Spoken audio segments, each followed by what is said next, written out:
호세 오르테가 이 가세트 1883-1955는 20세기 스페인의 가장 중요한 철학자이자 사상가입니다. 그는 나는 나와 나의 환경이다 라는 유명한 명제로 잘 알려져 있으며 인간을 단독적인 존재가 아닌 주변 환경과의 관계 속에서 이해해야 한다고 주장했습니다. 그의 사상은 실존주의, 현상학, 역사주의가 혼합된 독특한 특징을 보입니다. 대표 저서는 1. 대중의 반역, 현대 사회에서 대중이 얼마나 중요한 역할을 하는지를 분석한 책. 2. 예술의 비인간화, 현대 예술의 변화와 의미를 탐구한 저서. 3. 사랑에 대한 연구, 사랑이라는 현상을 철학적으로 분석한 작품 등이 있습니다. 샵. 사랑에 관한 연구 소개. 호세 오르테가의 가세트의 사랑에 관한 연구는 사랑이라는 주제를 단순히 심리학적 감정이나 낭만적 체험으로 한정하지 않고 인간 존재와 삶의 본질을 비추는 철학적 현상으로 탐구한 저작입니다. 그의 사랑을 순간적인 열정이나 충동으로 축소하지 않고 한 인간이 타인을 향해 근원적으로 끌려가는 정신적 행위이자 의식의 집중으로 설명합니다. 사랑은 단순히 좋아한다는 감정적인 상태가 아니라 특정한 대상에게 전인격적으로 몰입하는 현상이며 그 과정에서 인간은 세계를 새롭게 바라보게 됩니다. 오르테가는 우리가 사랑할 때 대상을 외부적인 조건이나 우연적인 매력으로 바라보는 것이 아니라 그 존재의 본질에 매혹되어 이를 선택한다는 점을 강조합니다. 그는 또 사랑을 통해 개인의 취향과 가치관이 드러난다고 말합니다. 우리가 누구를, 무엇을 사랑하는가는 결국 우리의 내적 구조와 인격적 깊이를 반영합니다. 따라서 사랑은 개인의 성격이나 세계관을 가시화하는 중요한 통로입니다. 더 나아가 사랑은 단순한 감정의 유희가 아니라 인간을 자기 한계 너머로 이끌며 자아를 확장하고 세계를 풍요하게 경험하게 하는 힘으로 작동합니다. 사랑에 관한 연구는 사랑을 철학적 사유의 중심에 두어 인간 존재를 이해하는 데 필수적인 주제로 격상시켰다는 점에서 의의가 큽니다. 오르테가에게 사랑은 일시적인 사건이 아니라 삶 전체를 관통하는 본질적 체험이며 이를 통해 인간은 자기 자신과 타자를 더 깊이 이해하게 됩니다. 이처럼 그는 사랑을 단순한 감정의 영역에서 끌어내어 인간학적 존재론적 차원으로 끌어올린 사상가로 평가됩니다. 사랑에 관한 연구 1940 오르테가의 가세트는 사랑을 단순한 감정이 아닌 의지에 기반한 창조적 행위로 규정합니다. 그의 저서 사랑에 관한 연구에서 사랑은 상대방의 잠재적 가치를 발견하고 이를 현실화하려는 적극적인 헌신으로 설명됩니다. 오르테가는 사랑의 본질을 선택적 환영에서 찾는데 이는 상대의 무시하는 맹목적 환상이 아니라 그가 지닌 가능성의 신호를 포착해 미래 가치를 현재로 끌어오는 예언적 직관에 가깝습니다. 사랑하는 사람은 마치 예술가가 대리석 속에 숨겨진 형상을 보듯 상대방 안에 숨겨진 최고의 자아를 간파하고 이를 실현하기 위해 노력합니다. 이 과정에서 사랑은 창조적 판타지아로 발전합니다. 오르테가는 사랑이 이성과 상충하지 않으며 오히려 생의 이성의 가장 숭고한 표현임을 강조합니다. 사랑은 개인이 세계와의 관계에서 자신의 한계를 넘어서도록 돕는 실존적 동력이며 이를 통해 인간은 비로소 자기 자신이 될 수 있는 존재로 성장합니다. 나아가 그는 사랑의 윤리적 차원을 부각시킵니다. 진정한 사랑은 상대방의 자유를 억압하지 않으면서도 그가 자신의 가능성을 최대한 발휘하도록 돕는 상호 성화의 관계여야 한다고 주장합니다. 이는 사랑을 단순한 쾌락이나 소유가 아닌 공동의 성장을 위한 대화적 실천으로 격상시킵니다. 오르테가의 사랑론은 현대 관계의 문제를 진단하는 데 여전히 유효하며 진정한 사랑이 어떻게 인간에게 세계와의 더 풍부한 접속을 가능하게 하는지를 보여줍니다. 1. 사랑과 욕망. 인생에 있어서 가장 소중한 가치가 사랑입니다. 사랑 없는 인생은 적막하기 이를 데 없습니다. 그런데 사르트르 같은 학자는 사랑은 불가능하다라고 했습니다. 그만큼 진실한 사랑하기가 어렵다는 것입니다. 사랑하고 가족을 이루는 것이 우리 시대 최고의 희망입니다. 이런 측면에서 오르테가 이 가세트의 사랑의 철학, 사랑에 관한 연구를 읽어보겠습니다. 우선 오르테가는 전통적으로 사랑과 욕망을 혼동해 왔다고 이를 비판합니다. 본문을 보시겠습니다. 사랑과 욕망을 구분하는 데 있는 더 멋진 논리가 있다. 무엇인가를 욕망하는 것은 그것을 소유하려는 것이다. 소유란 우리의 궤도를 돌던 어떤 대상이 우리에게로 와서 우리의 일부분이 되는 것을 의미한다. 이런 논리에 의하면 욕망은 그 대상을 얻는 순간 없어진다. 반면 사랑은 불완전하고 영원한 어떤 것이다. 반대로 사랑에 있어 모든 것은 움직임 자체이다. 사랑을 하면 우리는 사랑의 대상이 내게 오기를 기다리지 않고 내가 그 대상에게 가서 그 안에 존재하려 한다. 호세 오르테가 이 가세트 지음, 전기순 옮김, 사랑에 관한 연구 13. 앞으로 이 책은 사랑으로 줄입니다. 오르테가 이 가세트는 사랑과 욕망을 근본적으로 구분합니다. 욕망은 대상의 특정 속성을 소유하려는 일방적인 충동인 반면 사랑은 상대의 전체적 존재 가치를 발견하고 발전시키려는 창조적 의지입니다. 욕망은 소비에 그치지만 사랑은 상대의 잠재적 가치를 실현하기 위한 헌신을 요구합니다. 그래서 오르테가는 이를 펜더라는 학자 이론을 빌려와서 다음과 같이 정리를 합니다. 사랑은 한 영혼이 다른 영혼을 향해 나아가는 구심력이며 그 힘은 지속적인 흐름 속에서 유지되면서 가공할 힘을 분출한다. 그리고 궁극적으로 그 대상과 하나가 되면서 그 존재를 인정하는 것이다. 사랑 18. 펜더시의 정의는 사랑에 대한 귀중한 정보를 주고 있습니다. 즉, 사랑은 대상과 하나가 된다는 것입니다. 사랑에는 이처럼 하나됨, 즉 통일의 의미가 숨어 있습니다.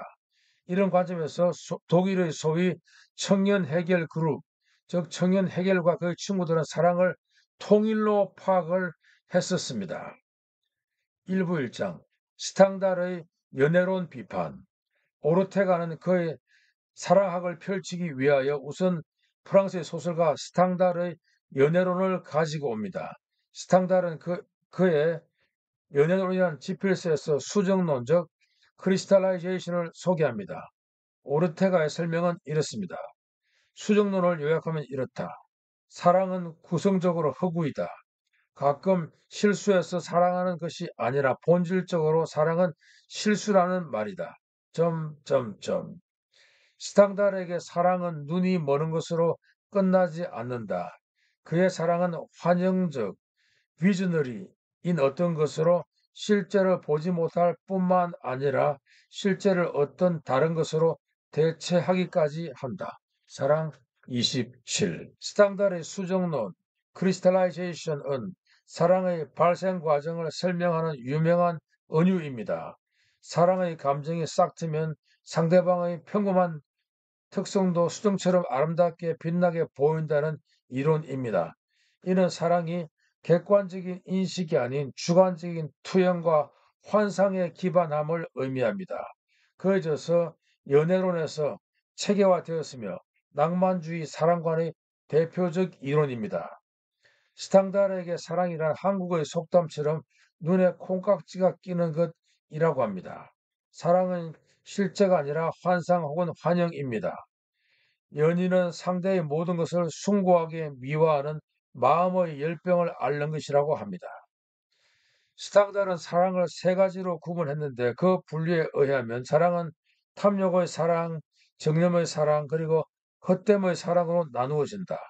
이 중 스탕달은 정념만을 진정한 사랑으로 인정하는데 내 생각에 스탕달은 사랑의 진정성의 범위를 여전히 넓게 보고 있다. 사랑 29. 스탕달은 정념의 사랑에서 사랑을 열정의 가장 순수한 형태로 규정합니다.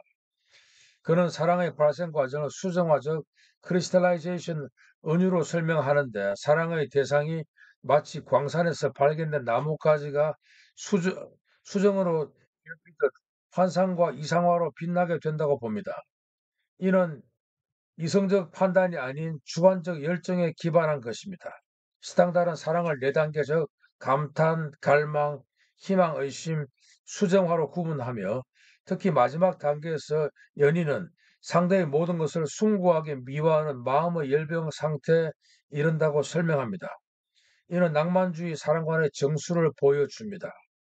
이런 스탕달의 사랑에 대해서 반대를 보여주는 사람은 역시 프랑스 낭만주의자 샤토브리앙입니다. 샤토브리앙의 사랑관념은 낭만주의의 극적 감성과 우월한 숙명성이 짙게 배어 있습니다. 그의 작품에서 사랑은 종종 불가능하고 비극적인 운명으로 그려지며 이는 현실의 불완전성과 인간의 영원한 갈망을 상징합니다.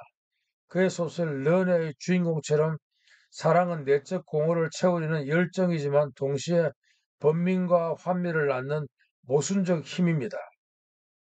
오르테가는 스탕달의 사랑 불신론을 그의 개인적인 경험에 의존하는 것으로 봅니다. 샤토브리앙의 순수한 사랑 역시 그의 생각과 인격을 반영합니다. 샤토브리앙이 경험한 사랑은 죽을 때까지 지속이 되었습니다. 스탕달과 샤토브리앙은 둘 다 낭만주의적이라 사랑이 오래가지 못하고 계속 환승되는 즉 파트너가 바뀌는 상황이었지만은 후자는 사랑을 실제로 보는 철학을 가지고 있었습니다. 그런데 그 이런 이론은 실제로 발생합니다. 즉 샤토브리앙이 한때 지극히 사랑했던 프랑스 귀족 가문의 절세의 미인이었던 후세 퀴스틴느 후작 부인은 두 사람의 사랑을 위해서 중세부터 내려온 고성을 구입하지만 샤토브리앙은 그녀를 떠나 또 다른 사랑의 섬을 찾아 항해를 떠납니다.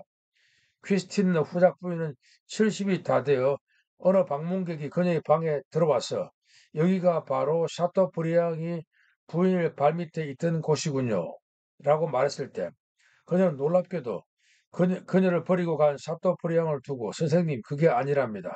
그 사람 발밑에 있던 사람은 저였습니다. 라고 응답했다고 합니다. 본문을 봅시다. 이런 사랑, 일방적이고 아낌없이 죽을 때까지 지속되는 이런 유형의 사랑을 스탕달은 몰랐다. 그래서 사랑의 본질은 소모되는 것이라고 믿었던 것이다. 온전한 사랑이란 일단 태어나면 소멸되지 않는다. 사랑 37. 여기서 문제는 샤토브리앙의 경우 그런 사랑의 본질을 인간 세상이 아니라 신앙의 세계에서 찾았던 것입니다. 그러나 그는 인간의 사랑에서 그런 실제를 보지 못하고 빠른 실망감과 허영심 때문에 사랑을 지속하지 못한 문제가 있었던 것입니다. 그가 한때 진실로 사랑했으나 그의 마음이 변하여 버림을 받은 퀴스틴 후작 부인은 끝까지 사랑의 순수함을 보존한 것이었습니다. 1장 1절 성적 사랑과 성적 본능 오르테가가 다루는 사랑은 성적인 본능과도 연결이 됩니다. 그러나 그는 성적 사랑과 성적 본능을 구별합니다. 성적인 사랑은 대상인 누구인지가 중요합니다. 반면 성적 본능은 대상인 누구인가는 크게 중요하지 않습니다. 성적 본능은 종족 본능을 보장하지만은 종족의 완전성을 보장하지는 않는다. 반대로 육체적인 사랑, 타자를 향한 그 타자의 영혼을 지향하고 그 타자의 육체를 바라보는 지극한 열망이야말로 종족의 향상된 미래를 보장한다. 그것은 대상이 나타나기 전에는 절대로 생기지 않는다. 모든 것은 대상이 나타나면서 시작된다. 사랑 42. 여기서 보면 사랑, 자, 성적인 사랑은 단순한 성적, 동물적 본능과는 다릅니다. 즉, 전자는 어떤 특정한 한 대상에 대해서만 본능이 발동하는 경우입니다. 그래서 그것은 대상이 나타나기 전에는 절대로 생기지 않는다. 모든 것은 대상이 나타나면서 시작된다라고 서술됩니다. 즉, 사랑하는 사람으로부터 이세를 바라며 하는 본능이 성적 사랑입니다. 더 나아가서 성적 사랑은 종족의 완전성을 보장한다고 합니다. 이 말은 곧 출산하고 가정을 형성하며 그 속에서 자녀를 양육하고 대를 잇고 또 사회와 국가를 위해 씨를 뿌리는 작용을 의미합니다. 거기에 비해 성적 본능은 이런 가족성이나 사회성 개념 없는 단순한 동물적인 본성 행위를 암시합니다. 이런 맥락에서 프랑스의 작가 생시몬과 그의 추종자들은 사랑의 원리를 고양했습니다. 다음과 같습니다. 그들에 의하면 진정한 인간은 남녀가 짝을 이루는 데서 시작된다. 사랑이 완전할 때 자식은 완전함을 연장하고 재확인하려는 욕망을 상징한다. 사랑의 침전무인 자식은 제3의 존재이며 부모 중 누구에도 속하지 않으면서 절대를 향한 두 사람의 의지의 산물이다. 바로 이 대목에서 플라톤의 천재성이 드러난다. 사랑의 미, 즉 완전성을 잉태하려는 열망이다. 플라톤을 절대적으로 추종했던 로렌조 데 메디치는 또 무엇을 했던가? 사랑이란 아름다움을 향한 욕구라고 했다. 사랑 43. 이것이 바로 오르테가 이 가세트가 가진 사랑의 원리입니다. 플라톤의 향연에서 여사제이자 소크라테스의 스승인 디오티마는 사랑적 에로스를 아름다움에 대한 갈망이자 신과 인간 사이의 중재자로 정의합니다. 사랑은 육체적 아름다움에서 시작해 점차 영혼의 아름다움, 법과 제도의 아름다움을 거쳐 최종적으로 아름다움 자체, 즉 이데아를 직관하는 계단적 상승 과정입니다. 이는 단순한 감정이 아닌 영혼의 출산을 통한 창조적 행위로 인간이 유한성을 넘어 영혼성에 참여하는 방식입니다. 디오티마의 가르침은 사랑이 철학적 탐구의 동력이며 진정한 사랑이 육체적 욕망을 초월한 정신적 승화임을 보여줍니다. 이런 관점에서 오르테가는 성적 본능이 없는 사람은 없다. 성적 본능은 하나의 메커니즘이며 자동적으로 움직이는 오토마티즘의 성격을 가지고 있다. 사랑 48라고 합니다. 그런데 여기서 필자가 느끼는 하나의 문제는 오르테가의 사랑론은 서양에서 흔히 말하는 사랑의 3종류, 즉 아가페적 사랑, 에로스적 사랑, 동물적 사랑 구조는 무시하고 있다는 것입니다. 그리고 또 우정의 문제 역시 다루지 않고 있다는 점입니다. 그는 에로스적 사랑을 중점적으로 파헤칩니다. 그런 면에서 그는 다시 스탕달로 돌아갑니다. 즉 스탕달은 사랑의 본질은 모르지만 사랑의 감정은 능숙합니다. 이를 사랑에 빠짐이란 개념으로 표현합니다. 빠짐없는 사랑은 없다는 것입니다. 위에서도 지적한 바와 같이 여기서는 사랑 개념은 에로스적인 사랑에 국한됩니다. 5. 집중력과 사랑의 편집광. 사랑적 에로스적 사랑이라 보통 어떤 뜨거운 감정을 말합니다. 또 그런 사랑 상태에 들어가기 위해서는 초기 단계에 대상과의 사랑에 빠지는 과정이 필요합니다. 사랑에 빠진 사람들은 자신의 정신 세계가 굉장히 풍부해졌다고 느끼지만 오르테가에 의하면 그와 반대라고 합니다. 사랑에 빠지면 의식은 자꾸 좁아지고 왜소해진다고 합니다. 이는 마치 신비주의와 같다고 합니다. 신비주의자는 모든 복잡한 세상을 던지고 신 속에서 충만감을 느끼는 사람입니다. 그래서 오르테가는 진정한 의미에서 사랑에 빠진 사람에게 세상은 존재하지 않는다. 사랑하는 사람이 그것을 대체해 버리기 때문이다. 라고 주장합니다. 사랑 52. 사랑이나 종교적 신비주의는 엑스터시, 즉 황홀한 감정 속에서 세상을 다 가졌어 라고 외치는 의식과 유사합니다.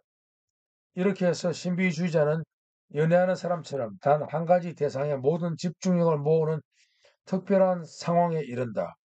그 대상의 역할은 모든 대상을 제거하고 그 사람의 마음의 공간을 만들어주는 것이다. 그리고 엑스터시의 정점에서 신비주의자는 모든 망상은 물리치고 오직 신을 바라보게 된다. 그러나 신비주의자의 마지막 단계는 여전히 남아 있다. 마지막 단계에서 신은 더 이상 그 사람에게 하나의 대상이 아니라 자신의 세계 속에서 합의를 이룬 존재이다. 사랑 57. 이렇게 오르테가는 신비주의를 비관적으로 봅니다. 왜냐하면 그에게 세상은 쉽게 의심할 수 없고 또 해결돼야 할 존재이기 때문입니다. 오르테가는 현실주의자이며 또한 실천적 개혁주의자입니다. 그리고 더 나아가서 사랑은 체면과 유사하다고 합니다. 왜냐하면 체면을 걸 때 하는 동작이나 태도는 사랑과 비슷하기 때문입니다. 재미있는 것은 동물들의 체면 상태입니다. 본문을 봅시다.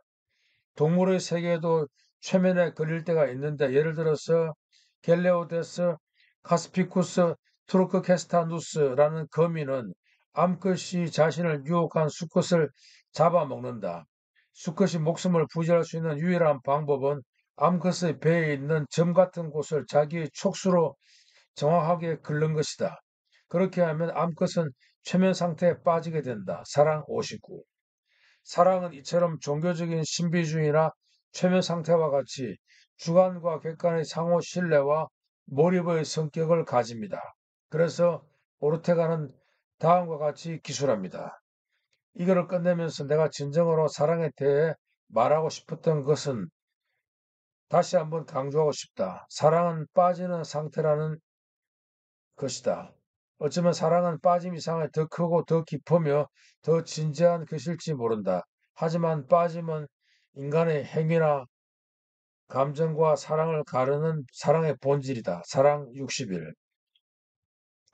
여기서 오르테가는 빠지는 감정, 즉 몰입하는 감정이 사랑의 필수 조건이라고 합니다. 즉 사랑이라는 현상이 발생하기 위해서는 이런 과정이 필요하다는 것입니다. 이는 대상에 대한 있는 그대로의 알미 아니라 그 대상 속에서 자신을 잃어버리고 어떤 욕구와 충동에 굴복하여 도취되는 상태라는 것입니다. 하긴 이런 이유 때문에 우리 주변에는 사랑의 눈이 멀어 유혹되거나 속임을 당하거나 합니다. 또 빈번히 일어나는 불행한 사랑, 이별의 고통 등도 이런 원인이 작동합니다. 물론 오르테가는 빠짐의 부정적인 부분은 도외시하고 긍정적인 면에 초점을 모으고 있습니다. 6. 낭만주의적 사랑, 코르테지아의 사랑. 사랑의 필수적인 조건으로서 빠짐의 감정을 소개한 오르테가는 이제는 사랑의 여러 가지 형태를 찾기 시작합니다. 그중 먼저 나오는 것이 역시 낭만주의적 사랑입니다. 18세기 말부터 19세기 초 유럽에서 발달한 사랑 개념으로 이성과 규율을 중시하던 계몽주의에 반발하여 감정의 자유로운 표출, 강렬한 열정, 개인의 해방, 운명적인 만남, 그리고 자연적 순수성을 극대화합니다. 이런 사회적 규범이나 계약보다는 영혼의 끌림과 주관적 감정을 최상의 가치로 여깁니다. 낭만주의적 사랑은 문학과 예술의 중심 소재가 되었으며 현대인의 사랑관에 깊은 영향을 미쳤습니다. 위에서 언급한 스탕달과 샤토브리앙의 사랑은 모두 그런 범주에 속한다고 할 수 있습니다. 이제 오르테가는 당시 즉 20세기 초에도 아직 그 물길이 남아 있었던 낭만주의를 당연한 풍조로 여기고 이제는 낭만주의적 사랑의 뿌리를 추적합니다. 그는 다음과 같이 서술합니다. 낭만주의 사랑은 18세기의 우아한 사랑을 계승했으며 18세기의 우아한 사랑은 17세기의 경배의 사랑의 연장선에 있다. 그렇다면 17세기의 경배의 사랑은 어디서 왔을까? 이에 대해서 확실하게 대답할 수는 없지만, 그러니까 16세기에 대해 정확하게 말할 수는 없지만, 15세기에 지배했던 것은 플라토닉 러브였다. 플라토닉 러브는 13세기의 궁전의 사랑과 14세기의 품위의 사랑이 빚어낸 결과이다. 사랑 68. 이렇게 서양의 사랑의 철학의 역사를 꿰뚫은 오르테가의 이론을 따라가면 결국 13세기까지 거슬러 올라갑니다. 낭만주의적 사랑과 코르테지아의 사랑은 서로 그 성격이 질적으로 다른데 오르테가는 그런 흐름의 맥락에서 사랑학의 뿌리를 찾기 위해 13세기 궁전의 사랑, 즉 코르테지아의 사랑을 탐구합니다. 오르테가에 의하면 코르테지아의 사랑은 14세기의 단테가 요약하고 있다고 합니다. 단테의 베아트리체는 신곡에서 신성한 사랑과 구원의 상징으로 등장합니다. 현실에서 단테가 9세 때 처음 만난 베아트리체는 그의 일생의 순수한 사랑의 대상이었으며 그녀의 죽음은 단테에게 영적 각성의 계기가 되었습니다. 신곡에서 그녀는 천국에서 단테를 인도하는 존재로 신의 은총과 지혜를 구현합니다. 단테는 베아트리체를 통해 사랑이 육체적인 욕망을 초월하여 신성한 차원으로 승화될 수 있음을 보여줍니다. 본문을 다시 보겠습니다. 다시 단테로 돌아가자. 우리는 베아트리체를 그녀가 없어졌을 때, 바로 그녀가 죽었을 때야 알게 된다. 그녀가 멀어져 갈 때, 그때서야 우리는 그녀의 얼굴을 힐끗 볼 수 있는 것이다. 사랑 72. 이런 13세기의 사랑, 즉 코르테지아의 사랑을 오르테가는 권위적 종교의 남성 우월적 사회에서 벌어지는 사랑으로 보았고, 그 시대 사람들은 판타지가 절실히 필요했고, 그래서 단테를 이런 정신적 사랑에 빠뜨렸다고 합니다. 육체적인 욕망보다 정신적 교감과 숭고한 정념을 중시했으며, 현실에서 쉽게 이루어지기 어려운 관계였기에 오히려 더욱 강렬한 열정과 예술적 영감의 원천이 되었습니다. 단테 역시 그의 코르테지아의 연인을 통하여 영적인 각성을 하게 되고, 더 나아가 신곡이라는 위대한 작품을 산출한 것입니다. 코르테지아, 즉 영어로 코르테지아 사랑은 원래 숭고한 기사의 사랑을 말합니다. 코르테지아, 즉 코르테지아는 중세 유럽, 특히 프로방스 지방에서 꽃피운 궁정식 사랑을 의미하는 개념으로 순수한 낭만적 사랑을 넘어 기사도 정신과 결합된 숭고한 사랑의 규범을 나타냅니다. 이는 사랑을 숭배하고 존중하며 순수한 헌신과 정절을 바치는 것을 핵심으로 합니다. 코르테지아 사랑의 본질은 은밀함과 수행에 있습니다. 사랑의 대상은 대개 기사보다 높은 신분의 귀부인이었고, 이 사랑은 공개적인 소유가 아닌 비밀스러운 예찬의 형태로 이루어졌습니다. 기사는 사랑하는 여성을 위해 시와 노래를 바치고 무용수를 갈고 닦으며 그녀의 명예를 지키기 위해 위험을 무릅쓰는 등 끊임없는 자기 개발과 봉사를 통해 사랑을 증명했습니다. 7. 이븐 하즘의 비둘기 목걸이. 위의 장에서 오르테가는 낭만주의적 사랑의 원형으로 13세기의 순수한 사랑 이론인 코르테지아의 사랑을 단테의 신곡을 통해서 풀이했습니다. 거룩한 영혼의 소유자 단테는 그의 천상의 연인 베아트리체가 죽었을 때 비로소 그녀의 얼굴을 봅니다. 단테는 우리는 베아트리체를 그녀가 없어졌을 때, 바로 그녀가 죽었을 때야 알게 된다. 그녀가 멀어져 갈 때, 그때서야 우리는 그녀의 얼굴을 힐끗 볼 수 있는 것이다. 라고 시적인 정서를 묘사했습니다. 이와 거의 비슷한 문학을 우리는 11세기 아랍 지배 스페인의 이븐 하즘, 즉 영어로 이븐 하즘이 쓴 책, 비둘기 목걸이는 사랑에 대한 11세기 아랍식 명상을 담고 있습니다. 여기서 오르테가 이 가세트는 스스로 시 한 편을 인용하고 있습니다. 인용문을 보겠습니다. 신교리에 불과한 모든 사랑, 인간들의 사랑, 나는 변치 않는 사랑으로 그대를 사랑하노니 순수하고 흠없는 사랑을 그대에게 바치노라. 그대의 애정은 내 깊은 곳에 눈에 못 박히도록 쓰였노라. 만일 내 영혼 속에 그대 말고 다른 것이 있다면 내 손으로 그것을 뜯어내 갈기갈기 찢어내리. 그대에게 원하는 것은 오직 사랑뿐. 그것 외에는 어느 것도 원치 않으리. 그대의 사랑을 얻을 수 있다면 모든 땅과 인간사는 내게는 먼지에 불과하고 이 땅의 모든 사람은 벌레에 불과할 뿐. 사랑 80. 이런 격정적이고 순진한 사랑을 노래하는 이번 하점의 시에 나타난 사랑의 대상은 놀랍게도 남성이었다고 합니다. 여기에 대한 오르테가 이 카세트의 평가는 이를 플라톤식의 사랑과 비교를 합니다. 간단히 말해서 자연스러운 사랑과 정신적인 사랑 사이에 경계가 없다는 것입니다. 즉, 육체적인 사랑에서 곧바로 정신적인 사랑으로 성화한다는 것입니다. 그런데 필자의 입장에서 이 시는 플라톤의 사랑, 즉 플라토닉 러브와 다른 부분이 있습니다. 그것은 일신론적인 혹은 이슬람적인 일방적인 절대신의 개념이 나타나 있다는 것입니다. 즉, 만일 내 영혼 속에 그대 말고 다른 것이 있다면 내 손으로 그것을 뜯어내 갈기갈기 찢어내리라는 구절입니다. 플라톤의 대화편에 자주 나오는 동성애적 사랑, 즉 애자와 아름다운 소년의 사랑 이야기에는 이런 식의 타자의식 파괴의 동기는 없습니다. 이런 시는 이슬람식 신비주의 곧 수피즘의 정신을 상징합니다. 수피즘, 즉 이슬람 신비주의는 이슬람 내에서 신과의 직접적인 체험과 내적인 정화를 통한 영적 완성을 추구하는 종교 철학적 운동입니다.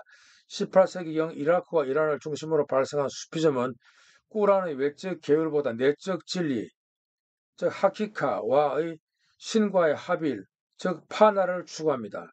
대표적 사상가로는 알 가자리, 루미, 이븐 아라비 등이 있습니다. 수피즘의 핵심 교리는 신의 이시크로서 신을 사랑하는 마음으로 모든 창조물을 대할 것을 강조합니다. 이는 자아의 소멸, 파나와 신 안에서의 영생, 바카어로 이어지는 과정으로 이해됩니다. 수피들은 금욕, 명상, 시카르, 신의 이름을 반복하는 기도 등을 통해 자신의 내면에서 이기심과 욕망을 제거하려 노력합니다. 8. 두 남자를 사로잡은 노루. 이 장에서 오르테가는 남자들의 관심을 받는 여자의 매력을 다루고 있습니다.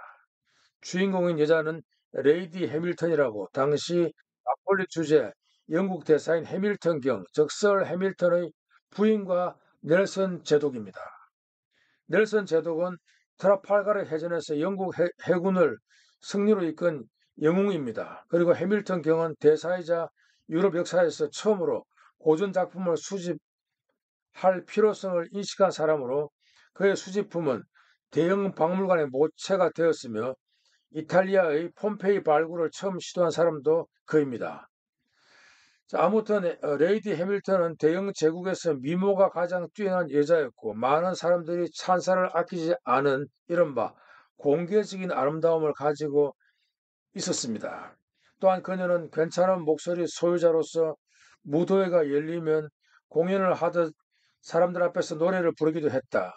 그녀는 신화에 나오는 여인처럼 우아한 복장을 하고 양미간에는 슬픈 기색을 띠어 보는 이로 하여금 우수에 사로잡히게 했는데 그 모습은 비극의 두 여인 클리텐네스트라와 카산드라가 환생한 듯했다.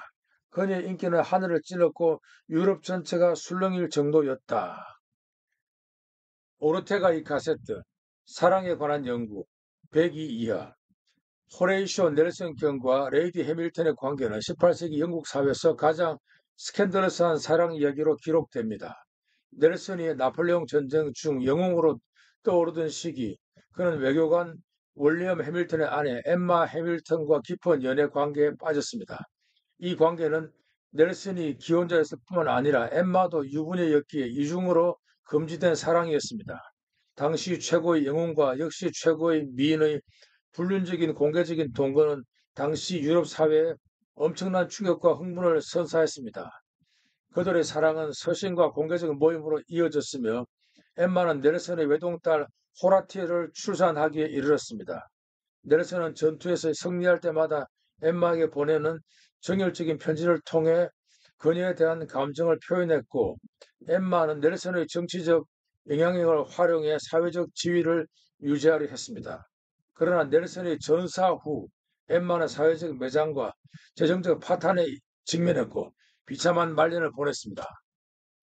세상에서 가장 유명했던 불륜의 이야기에 대해서 오르테가의 문제의식은 윤리적인 부분, 즉 도덕적인 비난이나 질투 따위가 아니라 한 여자에 대해서, 물론 그녀의 미모는 당시 최고였으며 사교성과 예술적 재능 역시 탁월했습니다. 역시 당시 최고의 두 남자들이 폭발적인 사랑을 일으킨 원인이었습니다. 그는 이렇게 의문을 제기합니다. 서로 간에 너무나 다른 기질을 가진 두 남자가 그녀와 동시에 사랑에 빠진 데는 다른 이유가 있을 터이다. 사랑 빼고. 이에 대한 답은 의외로 단순합니다. 이를 오르테가는 노루의 수수께끼라고 합니다.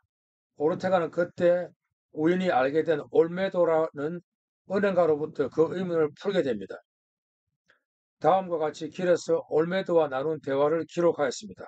올메도, 선생님, 그 두 가지는 동시에 일어나는 법이죠. 수수께끼나 질문은 언제나 감추어진 답을 가지고 있습니다. 그런 일이 지금 일어난 거지요. 넬슨과 해밀턴은 극단적으로 반대되는 자질을 가진 남자들이지만 두 사람 모두 최고의 자질을 가진 사나이들이라고요. 두 사람은 한 여자를 사모하게 되었는데 그녀는 아름답긴 했지만은 분별력이 떨어졌지요. 그럼에도 불구하고 풍경화 속의 노루 같은 이미지가 사람들에게 깊이 박혀 있었다고 했지요. 나 그렇습니다. 올매도 사나이다운 사나이라면 가운데는 물론 구석구석까지 논리성으로 꽉 차게 마련입니다. 행동이나 소유 모두를 이성으로 하지요. 남자가 이성으로 하지 않은 유일한 게 있다면 그게 바로 사랑입니다. 반면 아무리 지적인 여자라도 중심은 비이성적이기 마련입니다. 남자들이 매력을 느끼는 것도 여자의 그런 특성 때문이지요. 그것이 남자를 지배하고 남자를 마술에 걸리게 하는 겁니다. 여자의 변덕스러움과 부조리한 면모가 사실은 남자로 하여금 매력을 느끼게 하는 핵심이 됩니다. 나, 그건 선생님만의 논리가 아닐까요? 그럴지도 모르죠. 아무튼 제 생각은 이렇습니다. 지적인 남자가 재능이 있는 여자를 좋아하지 않는 이유는 그 여자에게는 이성과 비이성의 균형이 깨어져 있지 않을까 염려하기 때문이죠. 사랑 111 이하. 다소 길게 인용된 위의 문단에서 넬슨, 해밀턴 부인의 사랑이 풀리고 있습니다. 넬슨과 해밀턴은 극단적으로 반대되는 자질을 가진 남자들이지만 두 사람 모두 최고의 자질을 가진 사나이들이 한 여자를 동시에 사모하게 되는 비밀이 드러납니다. 그것은 앞에서도 언급한 바와 같이 그녀는 아름답기는 했지만 분별력이 떨어졌다는 것입니다. 즉, 여자의 변덕스러움과 부조리한 면모가 사실은 남자로 하여금 매력을 느끼게 한다고 합니다. 이런 설명은 타당합니다. 여자의 매력을 합리적으로 설명하기는 불가능합니다. 쉽게 말해서 그것은 비이성적인 성격입니다. 숱한 문학가들이 여성의 매력을 파헤치려고 했지만 제대로 설명하는 원리는 없습니다. 여기서 포인트는 불합리한 혹은 비이성적인 여성이 용모가 아름다울 때 사랑의 기적이 일어난다는 것입니다. 이성과 비이성의 균형이 깨진 여성은 남자들의 사랑을 유도하지 못합니다.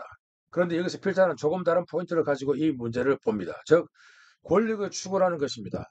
여자들이 가장 추구하는 것은 돈이라기보다는 권력과 명성입니다. 당시 넬슨은 유럽 최고의 장군으로 명성이 나 있었고 결국 넬슨 제독은 트라팔가르 해전에서 영국 해군을 승리로 이끈 영웅입니다. 아마 레이디 해밀턴은 남자를 보는 눈이 있었다고 할 수 있습니다. 권력과 부는 학식이나 공무원 직위보다 몇 배나 더 큰 매력입니다. 9. 사랑의 희소성. 오르테가의 사랑론은 사랑의 정신에 특수한 성격을 부여합니다. 이는 앞에서 이미 말한 바가 있습니다. 즉, 사랑은 몰입, 즉 빠지는 감정이라고 했습니다. 이제는 이를 좀 더 분석합니다. 즉, 사랑은 본능도 아니고 물론 본능과 연관이 되긴 합니다. 또 사랑은 감정이나 애정도 아니라고 합니다. 더 나아가서 사랑은 의지도 아닙니다. 또 사랑은 정념도 아닙니다. 정념은 감정과 같은 말입니다. 이런 면에서 사랑은 인간의 보편적인 어떤 속성이 아니라 특수한 몇몇 사람만이 가지는 실존성입니다. 이를 오르테가는 사랑의 희소성이라고 합니다. 그래서 오르테가는 다음과 같이 말합니다. 그렇다. 사랑에 빠지는 것은 소수의 생명체만이 소유하는 경이로운 힘이다. 시를 쓸 수 있는 재능, 순교의 정신, 음악을 만드는 특별한 영감, 명령을 할 수 있는 힘, 무한한 용기. 이 모든 것들이 그런 것처럼 사랑은 아무나 할 수 있는 것이 아니다. 사랑이라는 신성한 사건은 사랑을 하는 주체와 객체 사이에 요구되는 준엄한 조건들이 형성될 때 발생한다. 사랑을 할 수 있는 사람도 적고 사랑받는 사람도 극히 적다. 사랑 127. 여기서 보면 사랑은 천부적인 재능과 같습니다. 아무나 못합니다. 물론 사랑 비슷한 행위는 많습니다. 즉 욕망의 행위, 감정과 정념의 행위, 의지의 행위 등이 있기는 하지만 이들은 사랑과 구별됩니다. 이런 맥락에서 오르테가는 반영적인 사고라는 독특한 말을 사용합니다. 여기서 반영적인 사고 혹은 반성적인 사고란 상대방의 반응이나 태도에 따라 자신의 마음을 드러내거나 자신의 감정이 진실한지를 아니면 사랑다운 사랑을 하고 있는지를 헤아려 보는 것을 말합니다. 이는 예를 들어서 상대방에게 자신의 사랑의 진실성을 보여주기 위해서 내가 너를 사랑하는 줄 알지와 같은 표현입니다. 그런 표현을 습관적으로 자주 쓰는 경우 반영적인 사고가 맞습니다. 오르테가에 의하면 진정한 사랑에 빠진 사람은 쉽게 자신의 의지를 드러내지 않는다라고 합니다. 진실한 사랑은 말보다 행동으로 나타납니다. 본문을 보겠습니다. 다시 말하건대 사랑에 서 마술 그림과 내맡김이야말로 가장 본질적인 요소가 된다. 의지를 드러내는 것은 그가 마술에 걸리지도 않았고 자신을 상대방에게 내맡기지도 않았다는 증거이다. 사랑 121. 의지를 드러낸다는 것은 몰입과 신뢰의 감정이 없다는 것을 전제합니다. 이런 면에서 오르테가의 사랑은 앞에서 말한 것처럼 순수한 에로스적 사랑입니다. 사랑은 또한 감정이나 정념이 아니기 때문에, 즉 상대에 대한 전적인 신뢰를 의미하기 때문에 의지, 감정, 충동 등을 초월한 신비적인 마술이라고 할 수 있습니다. 즉 마술 그림과 내맡김이 사랑입니다. 그래서 오르테가는 사랑을 형이상학적 감정이라고 했습니다. 10. 여자도 사랑할 권리가 있다.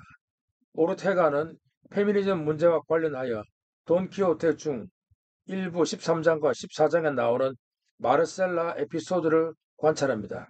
마르셀라는 사냥치기 여인입니다. 마르셀라는 부유한 집안의 미녀이지만 결혼을 강요하는 사회적 압력에서 벗어나 양치기로 살기로 선택합니다. 이 이야기는 마르셀라를 끔찍이 사랑하다 죽은 크리소스토모라는 젊은이의 비극을 다룹니다. 크리소스토모는 죽기 전에 마르셀라의 무정함을 한탄하는 장문의 시를 썼고 이에 대해 마르셀라는 자신이 죄가 없음을 증명했습니다. 돈키호테에서 돈키호테와 산초는 크리소스토모의 장례식에서 이 슬픈 사연을 듣게 됩니다. 크리소스토모 유언장, 즉 그가 남기고 간 장문의 시 때문에 마르셀라는 사람들의 의심을 받게 됩니다. 젊은이의 죽음에 대해서 책임을 묻게 됩니다. 그러나 마르셀라는 입을 열고 단호한 말투로 자신의 결백을 주장하기 시작합니다. 다음과 같은 문장이 있습니다.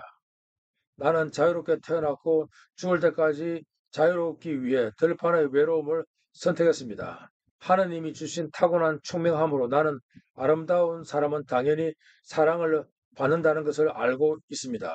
그러나 사랑받는다는 이유로 나도 그 사랑을 해야 하며 그렇지 못할 때를 책임져야 한다는 것은 옳지 않다고 생각합니다. 더욱이 그 당사자가 단지 못생겼을 뿐만 아니라 혐오감을 느낄 만큼 못생긴 사람일지라도 그렇게 해야 한다는 것은 천부당 만부당한 것입니다. 나는 내가 아름다워 사랑하니 너는 나를 못생겨도 사랑하라. 도대체 이런 법이 어디 있단 말입니까? 사랑 155. 이처럼 소설 돈키호테는 마르셀라 에피소드를 개인주의와 자유의지의 핵심적인 인물로 해석합니다. 마르셀라는 세르반테스가 창조한 복잡한 여성 캐릭터로 전통적인 여성성의 규범을 거부하고 자신의 정체성과 운명을 스스로 정의하려는 인물입니다. 오르테가는 이를 통해서 생의 이성이 어떻게 구체적 삶에서 실현되는지를 분석합니다. 마르셀라는 그녀의 유명한 연설에서 나는 자유로운 환경에서 자유롭게 살 권리가 있다고 선언하는데 오르테카는 이 선언을 단순한 반항이 아니라 자기 자신에 대한 철학적 충실함으로 읽습니다. 이는 외부적 규범보다 내적 진실을 우선시하는 주체성의 발현입니다. 이런 마르셀라의 입장은 강한 힘과 대범한 마음과 진솔한 혀를 가진 한 여인의 통곡이었습니다. 그녀의 논리는 통일했고 확고한 의지는 떡갈나무 줄기와 같았습니다. 한 남자가 사랑으로 죽었다면 그를 사랑하지 않는 여자가 잘못한 것인가? 고통받는 크리소스토모를 그녀는 살릴 수 있었는가? 그녀는 진실로 무엇을 잘못했는가?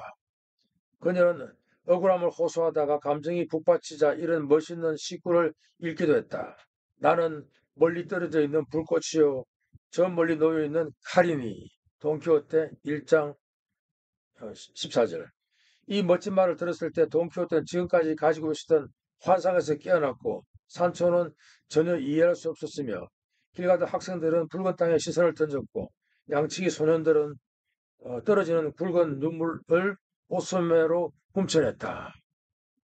그리고 마침내 카스티아 지방의 강렬한 바람도 소리내며 울고 말았다. 사랑 159 이하.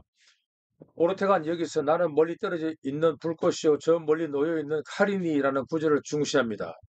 이는 여자들의 정전 같은 말로 봅니다. 그는 내가 만약 페미니스트라면 나도 그 말을 내 가슴 속에 깊이 새길 것 같다라고 경탄을 합니다. 필자 해석은 여기서 멀리 있다는 표현은 인간의 독자성과 주체성을 말합니다. 즉 사람이 사회적 동물이기는 하지만 그 사회 통념을 다 받아들일 필요는 없다는 것입니다. 사회 즉 여기서는 라만차 지역의 양치기들이나 동네 주민들은 마르셀라의 마음을 이해하지 못합니다. 그녀의 용기와 확신은 저 멀리 놓여 있는 칼로 나타납니다. 그녀는 요즘 같으면 아이돌 스타와 같았습니다. 소설 속에서 그 마을의 모든 남자들은 그녀를 사랑했습니다.